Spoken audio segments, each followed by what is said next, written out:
प्रभ दातो दातार पर्यो जाचक इक सरना।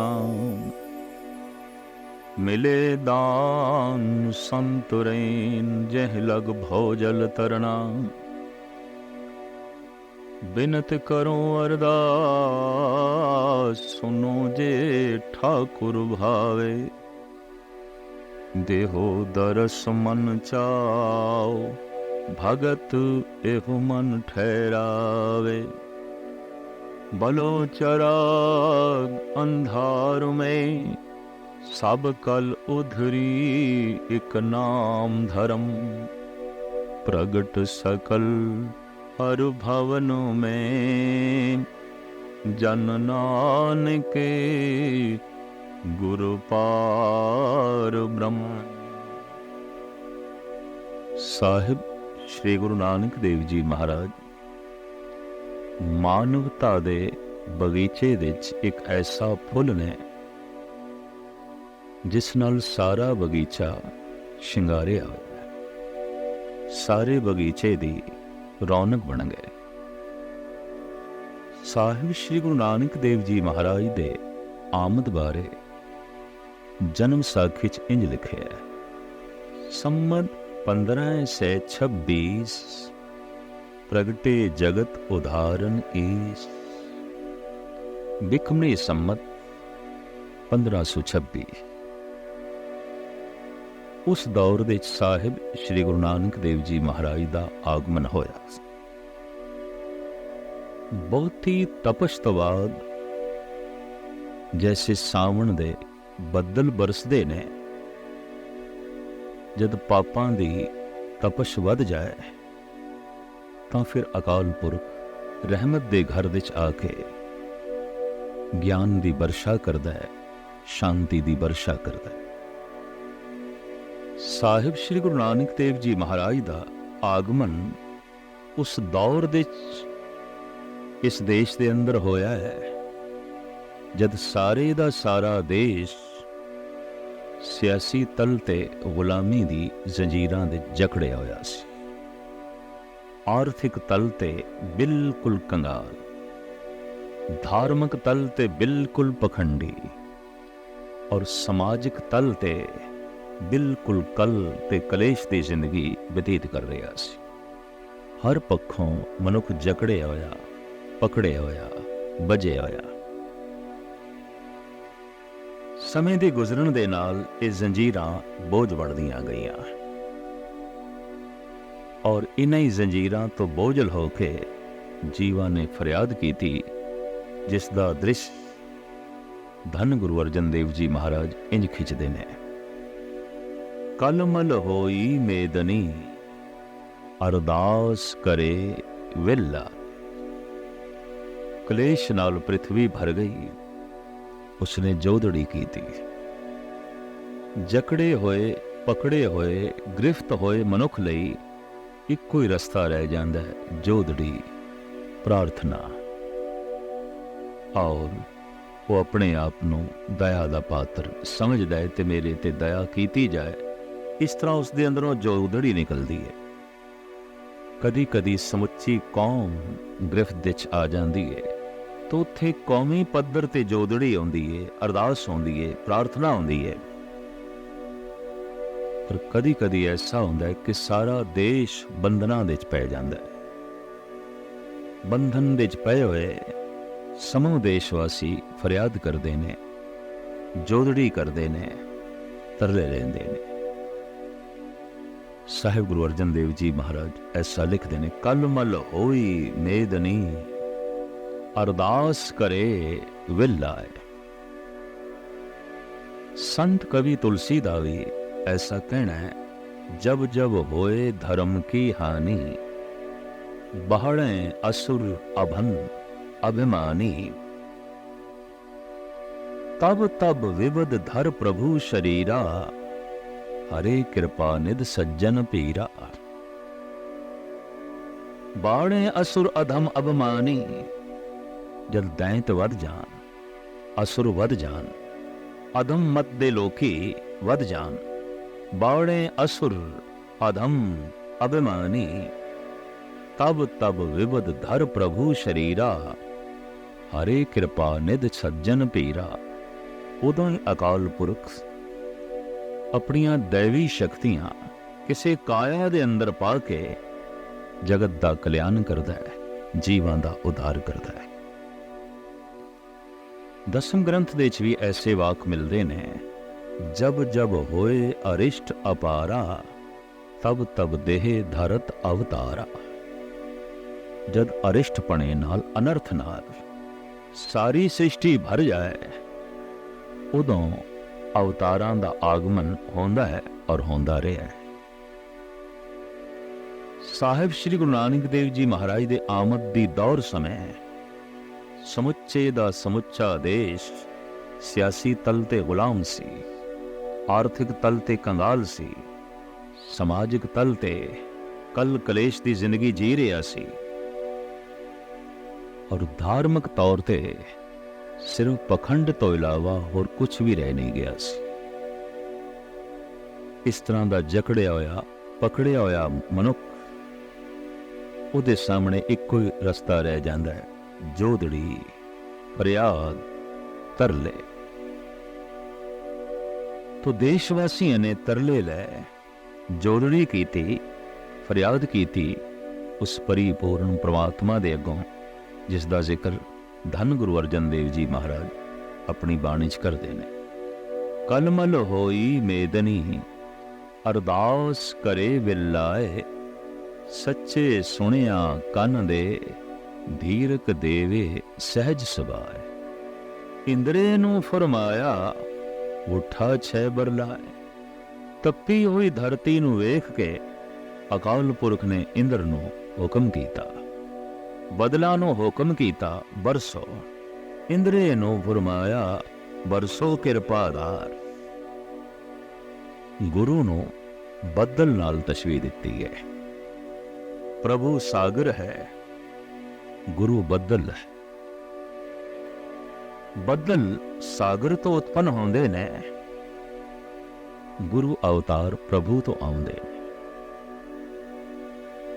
सागर जब थां थां ते बरसना चाहता है, बदल बनता है। नारायण जब नरां दा उद्धार करना चाहता है, तो वह शब्द बनता है, गुरु बनता है। तदी ते भट्ट कहते ने, आप नारायण कलाधार, जग में परवरियो। उस नारायण ने कलाधार के एक काया धारण की है, जगत दे कल्याण हित, जगत दे उद्धार हित। साहिब श्री गुरु नानक देव जी महाराज इस तरीके नाल जगत जीवन का उद्धार करने लई संमत 1526 विच राय भोए दी तलवंडी, हुण नाम ननकाना और अस्थान मुल्क पाकिस्तान, उत्थे आप दा आगमन होया। जन्म साखी विच ऐसे बोल लिखे ने, संमत 1526 प्रगटे जगत उदाहरण ईस। कार्तिक रुत सर्द पूर्ण मासी, शुभ मुहूर्त शुभ लगन प्रगासी। अर्ध रैन बीती घट का पर, नानक जन्म लियो कालो घर। कत्तक दी पूर्णमाशी 1526 बिकमी संमत नूं साहिब श्री गुरु नानक देव जी महाराज दा राय भोए दी तलवंडी विच माता तृप्ता जी दे कुखों पिता कल्याण दास जी दे घर आगमन होया, जन्म होया। सब तो पहले इस बालक दे दीदार तुलसा दाई ने की। हैरान होई, चकत होई। आज तक जितने बालक जगत विच आए, रोंदे ही आए। ये पहला बालक है, हसदा होया आया है, मुस्कुरांदा होया आया है। दरअसल जो रोंदे हुए आउंदे ने, तो मिल जाता है उन्हों तो इशारा, रोणगे रुलाणगे। पर कदी कदाई जो हसदे हुए आउंदे ने, मुस्कुरांदे हुए आउंदे ने, वो फिर जगत विच मुस्कुराहटां वंडदे ने, रोणिਆਂ ਨੂੰ ਹਾਸਿਆਂ ਵਿੱਚ ਬਦਲਦੇ ਨੇ, ਗਮਾਂ ਨੂੰ ਖੁਸ਼ੀਆਂ ਵਿੱਚ ਬਦਲਦੇ ਨੇ, ਬਰਬਾਦੀਆਂ ਨੂੰ ਆਬਾਦੀਆਂ ਵਿੱਚ ਜੋ ਹੈ ਬਦਲਦੇ ਨੇ, ਨੇਸ ਤੋਂ ਨਾਬੂਦ ਇਲਾਕੇ ਨੂੰ ਤਾਮੀਰੀ ਰੁਚੀਆਂ ਵਿੱਚ ਬਦਲਦੇ ਨੇ। ਹੱਸਦੇ ਹੋਏ ਮੁਸਕਰਾਉਂਦੇ ਹੋਏ ਇਸ ਬਾਲਕ ਦੀ ਛਵੀ ਵੇਖ ਕੇ ਤੁਲਸਾ ਤੇ ਨਿਹਾਲ ਹੋਈ, ਗਦ ਹੋਈ। ਇਤਿਹਾਸ ਵਿੱਚ ਇਸ ਦਾਈ ਦਾ ਨਾਮ ਵੀ ਅਮਰ ਹੋ ਗਿਆ, ਕਿਉਂਕਿ ਉਸਨੇ ਇੱਕ ਐਸੇ ਬਾਲਕ ਦੇ ਦਰਸ਼ਨ ਕੀਤੇ ਜੋ ਵਾਸਤਵਿਕ ਅੰਮ੍ਰਿਤਮਈ ਸੀ, ਅੰਮ੍ਰਿਤ ਦਾ ਕੁੰਡ ਸੀ, ਜਗਤ ਨੂੰ ਅੰਮ੍ਰਿਤ ਦੇਣ ਲਈ ਆਇਆ, ਜਗਤ ਨੂੰ ਸਕੂਨ ਦੇਣ ਲਈ ਆਇਆ। ਔਰ ਸੁਤੇ ਸਿੱਧ ਇਹ ਦਾਈ ਜੋ ਅਕਸਰ ਬੱਚਿਆਂ ਨੂੰ ਖਿਡਾਉਂਦੀ ਰਹੀ ਔਰ ਬੱਚਿਆਂ ਦੇ ਜਨਮ ਸਮੇਂ ਮਦਦ ਕਰਦੀ ਰਹੀ, ਅੱਜ ਇਸ ਦੇ ਬਾਲਕ ਦੇ ਅੱਗੋਂ ਹੱਥ ਜੁੜ ਗਏ ਨੇ। ਅੱਜ ਤੇ ਨਿਢਾਲ ਹੋਈ ਹੈ ਔਰ ਨਿਹਾਲ ਵੀ ਹੋਈ ਹੈ, ਨਿਢਾਲ ਹੋਈ ਹੈ ਪ੍ਰਾਰਥਨਾ ਕਰਨ ਲਈ। ਕਹਿੰਦੇ ਨੇ ਜਦ ਅਧਿਆਤਮਿਕ ਸ਼ਕਤੀ ਆਪਣੇ ਪੂਰਨ ਜੋਗਨ ਦੇ ਵਿੱਚ ਉਜਾਗਰ ਹੋਵੇ, ਅਗਲਾ ਝੁਕ ਜਾਂਦਾ। ਝੁਕ ਗਈ ਹੈ ਤੁਲਸਾ ਔਰ ਇਸ ਨੂੰ ਕੁਝ ਦੈਵੀ ਸਕੂਨ ਆਪਣੇ ਅੰਦਰ ਮਹਿਸੂਸ ਹੋਇਆ। ਇਸਨੇ ਬਾਹਰ ਆ ਕੇ ਦੱਸਿਆ ਵੀ, ਐਸਾ ਬਾਲਕ ਮੈਂ ਦੇਖਿਆ, ਹੈਰਾਨ ਹੋ ਕੇ ਮੈਂ ਇਹ ਆਖਾਂਗੀ, ਇਹ ਤੇ ਚੰਨ ਵਰਗਾ ਹੈ, ਇਹ ਤੇ ਸੂਰਜ ਵਰਗਾ ਹੈ, ਇਹ ਤੇ ਜਗਤ ਦੇ ਹਨੇਰੇ ਨੂੰ ਦੂਰ ਕਰਨ ਲਈ ਆਇਆ ਹੈ। ਠੀਕ ਲਿਖਿਆ ਹੈ ਭਾਈ ਗੁਰਦਾਸ ਜੀ ਨੇ। ਜਦ ਅਰਦਾਸ ਜਗਤ ਦੇ ਜੀਵਾਂ ਨੇ ਅਕਾਲ ਪੁਰਖ ਨੇ ਸੁਣੀ, ਜਗਤ ਦੇ ਜੀਵਾਂ ਦੀ ਫਰਿਆਦ ਜੋਦੜੀ ਨੂੰ ਉਸ ਪ੍ਰਭੂ ਨੇ ਸੁਣਿਆ। ਸੁਣੀ ਅਰਦਾਸ ਦਾਤਾਰ ਪ੍ਰਭ, ਗੁਰੂ ਨਾਨਕ ਜਗ ਮਾਏ ਪਠਾਏ। ਫਿਰ ਗੁਰੂ ਨਾਨਕ ਜੈਸੀ ਅਜ਼ੀਮ ਸ਼ਖਸੀਅਤ ਨੂੰ ਜਗਤ ਵਿੱਚ ਭੇਜੇ। ਅੱਧੀ ਰਾਤ ਜਦ ਬਤੀਤ ਹੋ ਗਈ, ਅੰਮ੍ਰਿਤ ਵੇਲਾ ਆਰੰਭ ਹੋਣ ਲੱਗਾ। ਇੱਕ ਅੰਮ੍ਰਿਤਮਈ ਮੂਰਤੀ ਦਾ ਆਗਮਨ ਤ੍ਰਿਪਤਾ ਜੀ ਨੇ ਕੁੱਖੋਂ ਹੋਇਆ। ਅਰਧ ਰੈਨ ਬੀਤੀ ਘਟ ਕਾਬਰ, ਨਾਨਕ ਜਨਮ ਲਿਓ ਕਾਲੂ ਘਰ। ਪ੍ਰਾਤ ਭਈ ਪ੍ਰੋਹਤ ਬੁਲਵਾਇਆ, ਹਰੀ ਦਿਆਲ ਤੈ ਨਾਮ ਸੁਹਾਇਆ।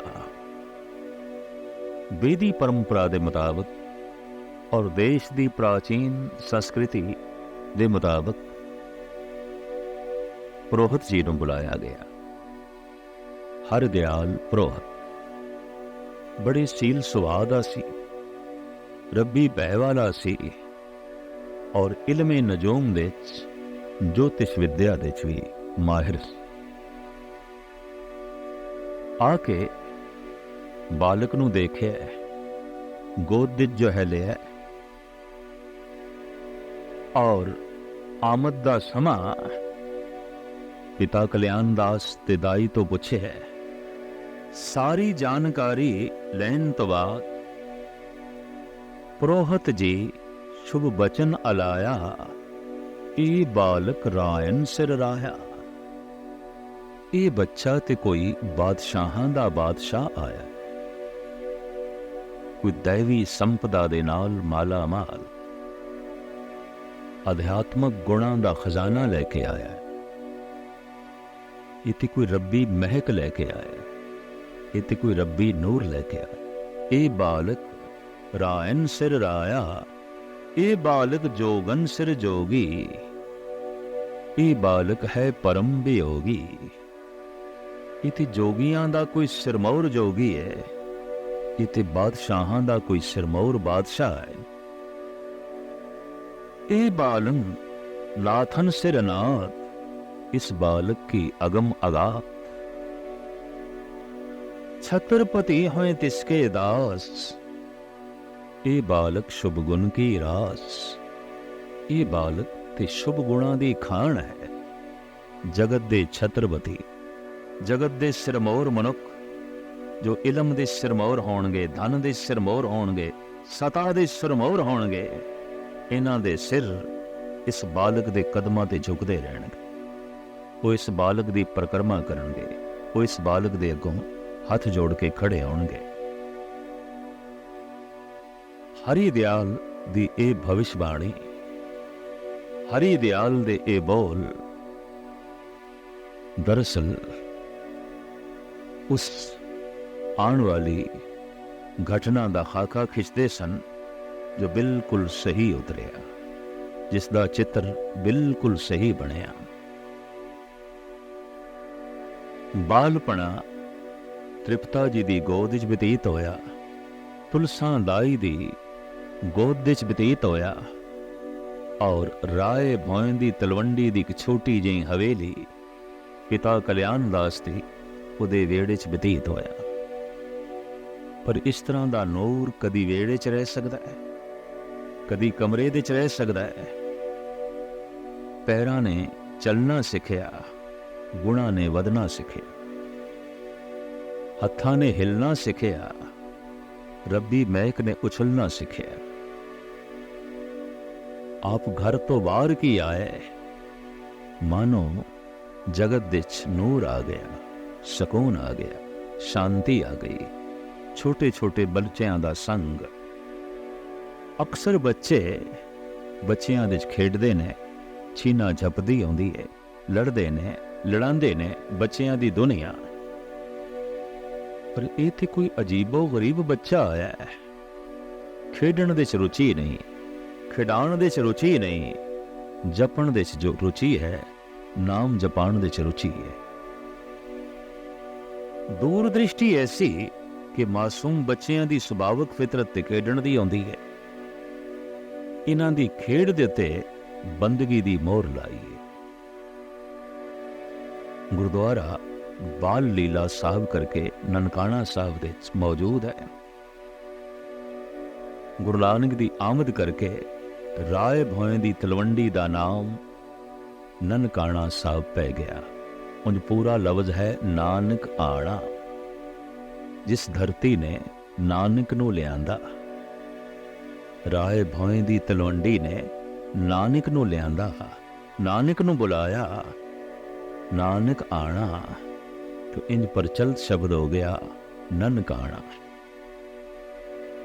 बच्चियां च खेडदे ने, खिडांदे ने, पर बोलदे की ने सतनाम सतनाम सतनाम जपदे ने, जपांदे ने।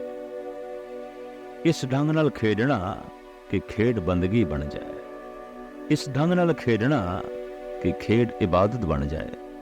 खेड नूं इबादत बनाया है, तदी ते खेडण वाली दात है। इतना शानदार गुरुद्वारा बनया जिथे हमेशा सतसंग होंदे रहे। लोगी बालक गुरु नानक दी छवियां तो, उस बाल लीला तो, उस प्रभु दी लीला दा ज्ञान लेंदे रहे, ईश्वरी सिद्धांतां नूं समझण दी कोशिश करते रहे। बचपन ऐसी खेडां विच बतीत होया जो वास्तविक खेड नहीं सी, बंदगी सी। जो वास्तविक खेड नहीं सी, इबादत सी। कदम थोड़े होर वधे और हाथ थोड़े होर उमड़े, निगाहां जरा होर दूर गईयां तो पिता कालू जी दी सोचनी बालक नूं पढ़ने पाई गए। आपने मौलवी दे कोल पाया गुरु नानक देव जी महाराज नूं फारसी पढ़न लई। फारसी दी जिहड़ी मुहारनी है वो अलफ तो आरंभ होंदी है।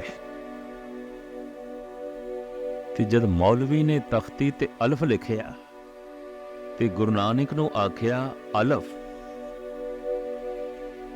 ते गुरु नानक बोल पे मौलवी जी अलफ दे मैं नहीं। ये पहला ही बच्चा सी और इस तरह का पहला सवाल मौलवी दे सामने जिसने अलफ दा मैं ना पूछया होवे। पहली दफा मौलवी नूं भी पता चलिया कि मैंने ते मैं भी नहीं जानदा जद कि मैं पढ़ा रहा। कहने लगा नानक जी अलफ दे कोई मैंने नहीं, अलफ बेमैनी है। हाँ, बेमैनी।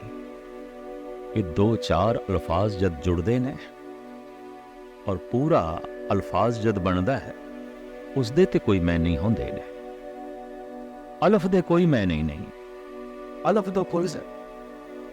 एकदम नानक जी खड़े हो गए, मौलवी जी फिर बेमैनी अलफ मैं नहीं पढ़ना। मजबूर होके पिता कल्याण दास जी ने पंडित पास बिठाया भी चलो इत्थे प्रचलित भाषा उदी मुहारनी सिखे। उस जमाने जो प्रचलित भाषा सी, नाम उसदे अनेका सन। अज उसनू गुरमुखी आख्या जाता है, पंजाबी आख्या जाता है। पांडे ने ऊड़ा ऐड़ा लिखे है और नानक नू पढ़ाना आरंभ किया है और आख्या नानक जी पढ़ो ऊड़ा।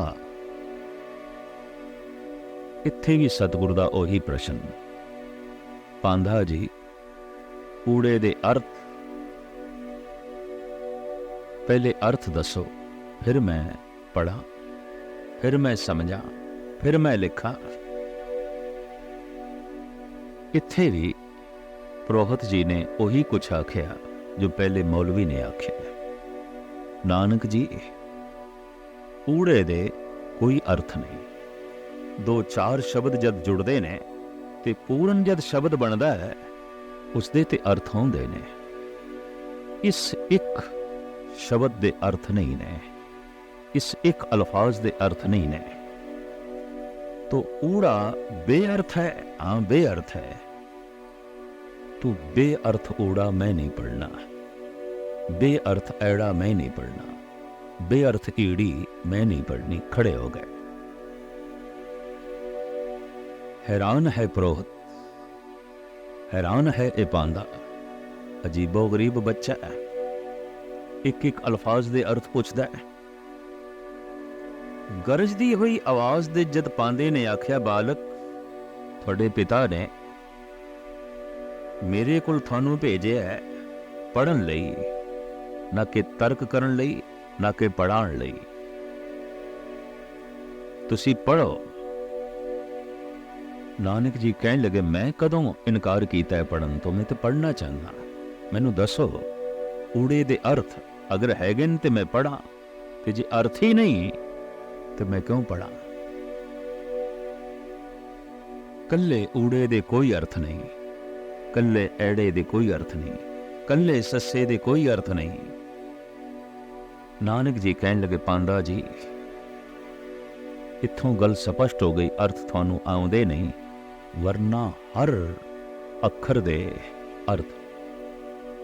बेअर्थ कोई अखर नहीं, ते हर अखर किसी दिशा की तरफ संकेत करता है, कोई इशारा करता है। और उस अखर तो चंगे इशारे ले जा सकते ने, माड़े ले जा सकते ने। की अर्थ ने? उत्थे बैठ के जो गुरु नानक ने इस मुहारनी दे अर्थ लिखे, इन्हां अखरां दे अर्थ लिखे, उसका नाम पट्टी पै गया। और ये गुरु ग्रंथ साहब जी महाराज दी तर्ज है। आसा महला पहला पट्टी लिखी। बालक गुरु नानक ने अज तख्ती लिखी, अज पट्टी लिखी। एक एक अखर की संदेश दे रहा है, की उपदेश दे रहा है, किस पासे दा इशारा कर रहा है और किधर दा संकेत दे रहा है। सस्से सोए श्रेष्ठ जिन साजी, सबना साहिब एक भया, सेवत रह चित जिनका लागा, आया तिनका सफल भाया। सस्सा है पांदा जी ये उपदेश कर रहा है कि सारी सृष्टि उस प्रभु ने साजी है, और जो सेवा दे जुट गए, सस्से तो प्रेरणा लेके सिमरन दे जुट गए, सस्से तो प्रेरणा लेके जो सेवा दे जुट गए, संसार ते आया उन्हां दा सफल होया। की पढ़िया उसने सस्सा, जिसने सेवा ना की, सिमरन ना कीता। ਪਾਂਦਾ ਜੀ ਇੱਕ ਇੱਕ ਅੱਖਰ ਪ੍ਰੇਰਦਾ ਪਿਆ ਹੈ। ਇੱਕ ਇੱਕ ਅੱਖਰ ਕਿਸੇ ਦਿਸ਼ਾ ਦੀ ਤਰਫ ਸੰਕੇਤ ਕਰਦਾ ਹੈ। ਇਹ ਪਾਂਦਾ ਬਿਸਮਾਦ ਹੋਇਆ, ਅਸ਼ਚਰਜਤਾ ਦੀ ਦੁਨੀਆ 'ਚ ਖੋ ਗਿਆ ਕਿ ਛੋਟਾ ਜਿਹਾ ਬਾਲਕ ਇਤਨੀ ਅਗੰਮੀ ਗੱਲ, इतनी अथाह गल, इतनी बुलंद गल। एक हथ नाल गुरु नानक दी बांह पकड़ लई, दूजे हथ नाल गुरु नानक दे चरनां नूं छोया। बालक नानक कहंदे, पांदा जी तुसी मेरे पैर छूंदे हो? हाँ, इस वास्ते छूंदे हाँ कि पैर प्रभु दे मार्ग ते ने। ये हथ मैं इस वास्ते पकड़े है, इन्हां हत्थां विच प्रभु दा दामन है, प्रभु दा पल्ला है। बांह पकड़ के ये पांदा पिता कल्याण दास पास ले गया ते कालू जी समझ गए, पांदा जी थोड़ा चेहरा दसदा पिया कि गुरु नानक थोड़े कोल भी पढ़ नहीं सके जैसे कि मौलवी कोल नहीं पढ़ सके। मौलवी भी गिला ही करन आया सी, तुसी भी गिला ही करन आए होगे। नहीं, मैं गिला करन नहीं आया, मैं ते पटवारी जी ये दसन आया कि गुरु नानक कोलों पढ़ लेना चाहिए। ये पढ़न लई नहीं आया, ये जगत नूं पढ़ाउण लई आया है। मैं ते थोड़े जिहा बोलां दे च अज बहुत कुछ पढ़ लिया, बहुत कुछ पढ़ लिया है। और पिता कल्याण दास नूं संबोधन करदे आया पांदा कहंदा है, मैं ते अज पढ़ा लिखा बणिया, नहीं ते मैं इतनी जिंदगी अनपढ़ता दे च बतीत कर दित्ती।